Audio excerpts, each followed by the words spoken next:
ধ্বংসস্তূপের মধ্যেই শুরু গাজার বিশ্ববিদ্যালয়ের ক্লাস ২ বছর পর গাজা ইসলামী বিশ্ববিদ্যালয়ের শিক্ষার্থীরা সশরীরে ক্লাসে ফিরে এসেছেন। ইসরায়েলের অব্যাহত হামলায় বিশ্ববিদ্যালয়ের অধিকাংশ ভবন ধ্বংস হয়ে গেছে, তবে তা সত্ত্বেও শিক্ষক শিক্ষার্থীদের মনোবল শক্ত রয়েছে। পরিস্থিতি কিছুটা শান্ত হলে পুনরায় পাঠদান শুরু হয়েছে। ইসরায়েলের গোলাবর্ষণে বিশ্ববিদ্যালয়ের ভবনগুলি প্রায় ধ্বংসস্তূপে পরিণত হলেও ক্লাস চলছে এবং সেখানে আশ্রয় নিয়েছে প্রায় ৫০০ পরিবার, যারা ইসরায়েলের হামলায় গৃহহীন হয়েছে। গাজার এই অবস্থা শিক্ষা ও গৃহহীনতার এক কঠিন মিশ্রণ হয়ে দাঁড়িয়েছে।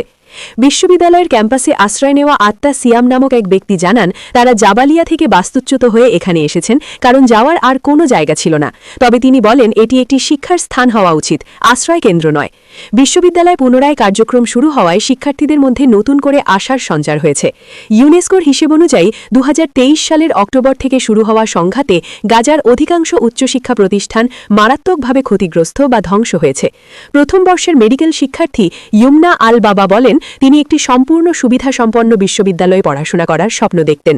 তবে বর্তমান পরিস্থিতি তার কল্পনার মতো নয়। তবুও তিনি আশাবাদী, কারণ তারা শূন্য থেকে নতুন করে শুরু করছে। মানবাধিকার সংস্থা ও জাতিসংঘের বিশেষজ্ঞরা গাজার শিক্ষা ব্যবস্থাকে লক্ষ্য করে ইসরায়েলের এই হামলাকে স্কলাস্টিসাইড বা শিক্ষা ব্যবস্থার ধ্বংস হিসেবে চিহ্নিত করেছেন। এর ফলে প্রায় ২ বছর ধরে ৭,৫০,০০০-এর বেশি ফিলিস্তিনি শিক্ষার্থী শিক্ষা থেকে বঞ্চিত রয়েছে। নতুন পরিসংখ্যানে জানা যায়, গাজায় ৪৯৪টি স্কুল ও বিশ্ববিদ্যালয় ক্ষতিগ্রস্ত হয়েছে, যার মধ্যে ১৩৭টি পুরোপুরি ধ্বংস হয়ে গেছে। এছাড়া ১২,৮০০ শিক্ষার্থী এবং ৭৬০ জন শিক্ষকও নিহত হয়েছেন এবং ১৫০ জন শিক্ষাবিদও প্রাণ হারিয়েছেন। গাজার শেষ কার্যকর বিশ্ববিদ্যালয় হিসেবে পরিচিত ইসরা বিশ্ববিদ্যালয়ও ২০২৪ সালের জানুয়ারিতে ইসরায়েলি বাহিনী গুড়িয়ে দিয়েছে। বর্তমানে ইসলামী বিশ্ববিদ্যালয়ে তার সীমিত সম্পদ দিয়েই পাঠদান চালিয়ে যাচ্ছে, যদিও বিদ্যুৎ সংকট, সরঞ্জামের অভাব এবং অযোগ্য শিক্ষার পরিবেশ রয়েছে। মাত্র ৪টি শ্রেণীকক্ষ চালু থাকলেও শিক্ষার্থীরা অস্থায়ী ব্যবস্থা নিয়েই তাদের পড়াশোনা চালিয়ে যাচ্ছে। সূত্র আল জাজিরা।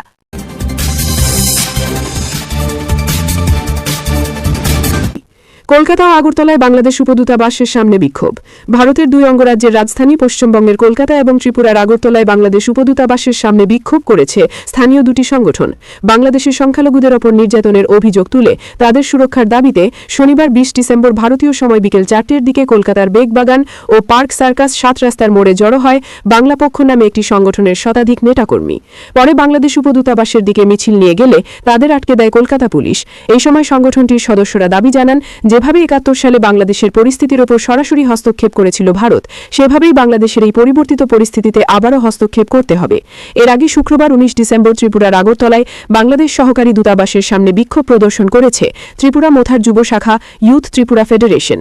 এনসিপি নেতা হাসনাত আবদুল্লার 7 সিস্টার্স নিয়ে বিতর্কিত মন্তব্যের জেরে এবং ময়মনসিংহে এক সংখ্যালঘুকে পুড়িয়ে হত্যার ঘটনার প্রতিবাদে এদিন দুপুরে সংগঠনটির কয়েকশো নেতাকর্মী হাই কমিশনের দিকে মিছিল করতে গিয়ে পুলিশি বাধার মুখে পড়ে।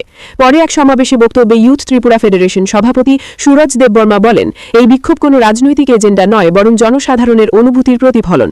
তিনি অভিযোগ করেন, হাসনাত আবদুল্লাহ তার বক্তব্যে ভারতীয় হাইকমিশনকে লক্ষ্যবস্তু করার হুমকি দিয়েছিলেন। বাংলাদেশের সহকারী হাইকমিশনারের অফিসের থেকে আমরা একটি বার্তা পাঠাতে চাই। আমি তাদের মনে করিয়ে দিতে চাই বাংলাদেশ কিভাবে তৈরি হয়েছিল। পরে সাংবাদিকদের সাথে আলাপকালে দেববর্মা আরও বলেন, সীমান্তের ওপার থেকে যে সাম্প্রতিক বিবৃতিগুলি আসছে তা গভীর উদ্বেগজনক। বাংলাদেশের নেতাদের দ্বারা ভারতের উত্তর পূর্বাঞ্চল দখলের বিষয়ে করা মন্তব্য দায়িত্বজ্ঞানহীন এবং বিপজ্জনক। উল্লেখ্য, সম্প্রতি কলকাতা ও আগরতলায় পরপর বিক্ষোভ ও আন্দোলন যথেষ্ট হুমকির মুখে ফেলেছে দূতাবাসে কর্মরতদের। যদিও ভারত সরকার বিষয়টি নিয়ে ২ রাজ্যের প্রশাসনিক কর্তাদের সঙ্গে কথা বলে নিরাপত্তা নিশ্চিত করার জন্য অঙ্গীকার করেছেন।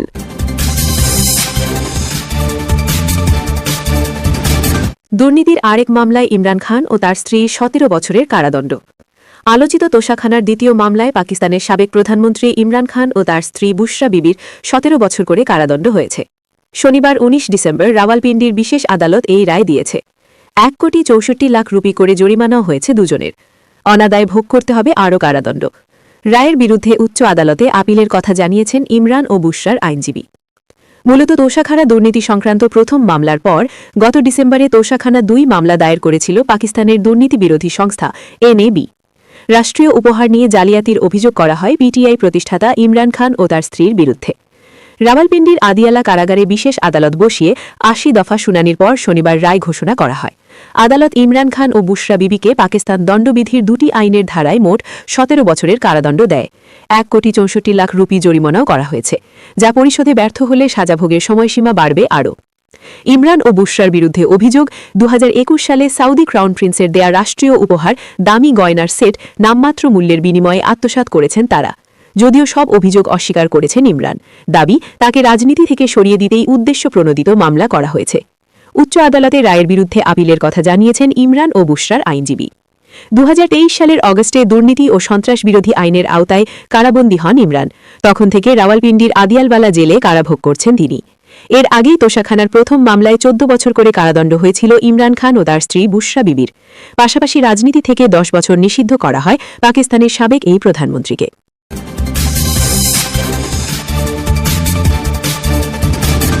গ্রিসের উপকূলে অভিবাসী নৌকা থেকে বাংলাদেশি সহ ৫০০ জনকে উদ্ধার। গ্রিসের উপকূলরক্ষী বাহিনী জানিয়েছে, ক্রিট দ্বীপের দক্ষিণে একটি মাছ ধরার নৌকা থেকে প্রায় ৫৪০ জন আশ্রয়প্রার্থীকে উদ্ধার করা হয়েছে। শুক্রবার ১৯ ডিসেম্বর তল্লাশি অভিযানের সময় গ্যাফডোজ থেকে প্রায় ১৬ নটিক্যাল মাইল দূরে এই লোকদের খুঁজে পাওয়া যায়। দেশটির কোস্টগার্ড এক বিবৃতিতে জানিয়েছে, নৌকাটি কোথা থেকে যাত্রা করেছিল তা স্পষ্ট হয়। কোস্টগার্ডের একজন মুখপাত্র এএফপি বার্তা সংস্থাকে জানিয়েছেন, উদ্ধারকৃতরা বাংলাদেশ, পাকিস্তান, মিশর, ইরিত্রিয়া, সোমালিয়া, সুদান এবং ফিলিস্তিনের বাসিন্দা। মুখপাত্র আরও বলেন, তাদের রেথিমোনোর ক্রিটান শহরে নিয়ে যাওয়া হয়েছে। স্বাস্থ্য পরীক্ষার পর তাদের আশ্রয়ের দাবির প্রক্রিয়া শুরু করা হবে।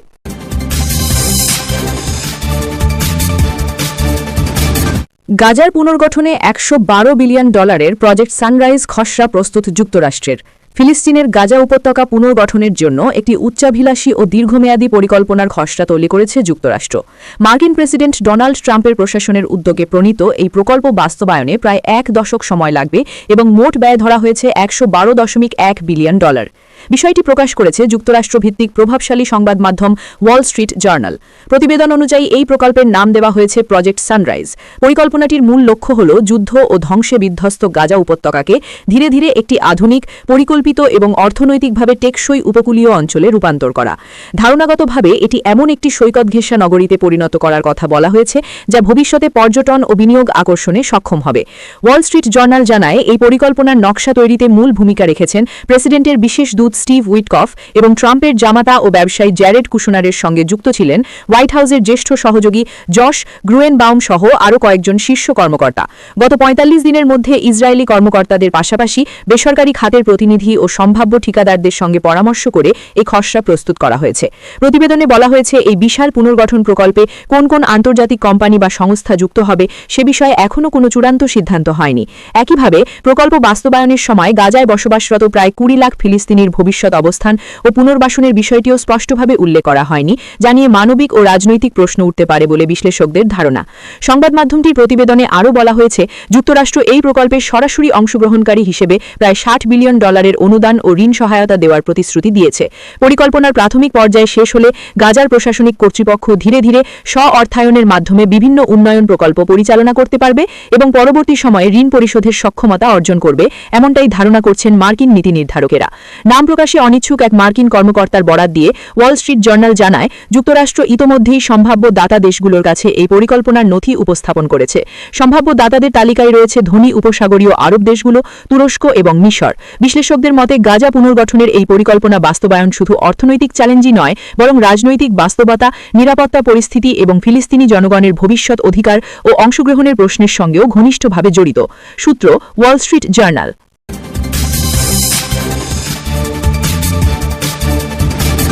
তুরস্কে বিধ্বস্ত রাশিয়ার তৈরি গোয়েন্দা নজরদারি ড্রোন, তদন্ত শুরু। তুরস্কের উত্তর পশ্চিমাঞ্চলের রাশিয়ার তৈরি একটি গোয়েন্দা ও নজরদারি ড্রোন বিধ্বস্ত হওয়ার ঘটনা সামনে এসেছে। দেশটির স্বরাষ্ট্র মন্ত্রণালয় জানিয়েছে, কোকাইলি প্রদেশের ইজমির জেলার কিউবুকলুবালা এলাকায় ড্রোনটি পাওয়া গেছে। শুক্রবার ১৯ ডিসেম্বর দেওয়া এক বিবৃতিতে তুরস্কের স্বরাষ্ট্র মন্ত্রণালয় জানায়, প্রাথমিকভাবে ধারণা করা হচ্ছে এটি রাশিয়ার তৈরি অরলান 10 মডেলের একটি ড্রোন। এই ধরনের ড্রোন সাধারণত সামরিক গোয়েন্দা তথ্য সংগ্রহ ও নজরদারির কাজে ব্যবহৃত হয়ে থাকে। ঘটনার বিস্তারিত জানতে সংশ্লিষ্ট সংস্থাগুলো তদন্ত শুরু করেছে বলেও জানানো হয়েছে। তুর্কি গণমাধ্যমগুলো স্থানীয় সূত্রের বরাতে জানিয়েছে, ড্রোনটি গত বুধবার ওই এলাকায় বিধ্বস্ত হয়। তবে কিভাবে এবং কোন পরিস্থিতিতে ড্রোনটি ভূপাতিত বা বিধ্বস্ত হয়েছে সে বিষয়ে এখনও স্পষ্ট কোনো তথ্য দেয়নি কর্তৃপক্ষ। এর আগে গত সোমবার তুরস্কের গণমাধ্যমে প্রকাশিত খবরে বলা হয় কৃষ্ণ সাগর থেকে তুর্কি আকাশসীমার দিকে এগিয়ে আসার সময় একটি ড্রোন নিয়ন্ত্রণ হারিয়ে ভূপাতিত করা হয়। তবে এই ড্রোনটি কি কোকাইলিতে পাওয়া অরলান 10 মডেলের ড্রোন নাকি এটি গুলি করে নামানো হয়েছে অথবা কারিগরি ত্রুটির কারণে বিধ্বস্ত হয়েছে তা এখনও নিশ্চিত করেনি তুরস্কের নিরাপত্তা কর্তৃপক্ষ।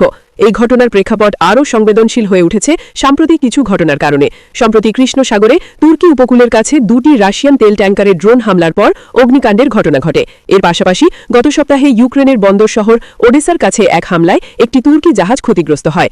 এই পরিস্থিতিতে তুরস্কের প্রেসিডেন্ট রিসেপ তাইয়েব এরদোগান কৃষ্ণ সাগর অঞ্চলের নিরাপত্তা নিয়ে উদ্বেগ প্রকাশ করেছেন। তিনি স্পষ্টভাবে সতর্ক করে বলেছেন, রাশিয়া ও ইউক্রেনের চলমান যুদ্ধের কারণে কৃষ্ণ সাগর যেন কোনোভাবেই নতুন করে একটি সংঘাতের ক্ষেত্র বা যুদ্ধাঞ্চলে পরিণত না হয়। বিশ্লেষকদের মতে তুরস্কের রাশিয়া তৈরি সামরিক ড্রোন পাওয়ার ঘটনাটি আঞ্চলিক নিরাপত্তা, আকাশ সীমা নিয়ন্ত্রণ এবং কৃষ্ণ সাগর ঘিরে চলমান উত্তেজনার প্রেক্ষাপটে গুরুত্বপূর্ণ ইঙ্গিত বহন করছে।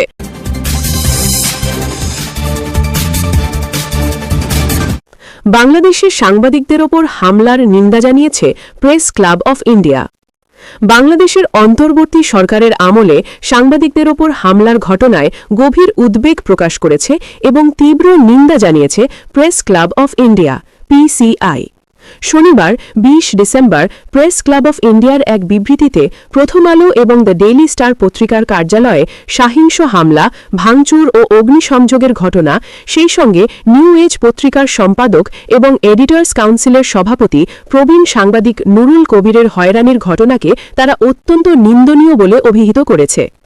পিসিআই এর বিবৃতিতে বলা হয়, স্বাধীন ও দায়িত্বশীল সাংবাদিকতা গণতান্ত্রিক রাষ্ট্রের অন্যতম প্রধান ভিত্তি। হামলা, ভীতি প্রদর্শন, হয়রানি বা মিডিয়া নিবারণের মতো ঘটনা কোনোভাবেই গ্রহণযোগ্য নয়। এগুলো সংবিধান সম্মত মত প্রকাশের অধিকার, গণমাধ্যমের স্বাধীনতা এবং আইনের শাসনের সঙ্গে সম্পূর্ণ সাংঘর্ষিক। বিবৃতিতে আরও উল্লেখ করা হয়েছে, বাংলাদেশের অন্তর্বর্তী সরকার ক্ষমতা গ্রহণের পর ১০০-এরও বেশি সাংবাদিককে খুনের অভিযোগে গ্রেফতার করা হয়েছে এবং তারা বিচার ছাড়াই কারাগারে রয়েছেন। পিসিআই তাদের অবিলম্বে মুক্তির দাবি জানিয়েছে। পিসিআই দাবি করেছে, এসব ঘটনার জন্য দায়ীদের দ্রুত শনাক্ত করে নিরপেক্ষ, ন্যায্য এবং দ্রুত বিচারের মাধ্যমে বিচারিক প্রক্রিয়ায় ন্যায় বিচার নিশ্চিত করতে হবে।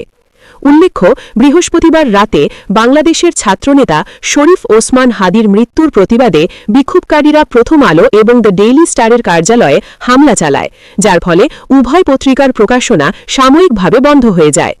এদিন জ্যেষ্ঠ সাংবাদিক নুরুল কবিরকেও হয়রানি করা হয়।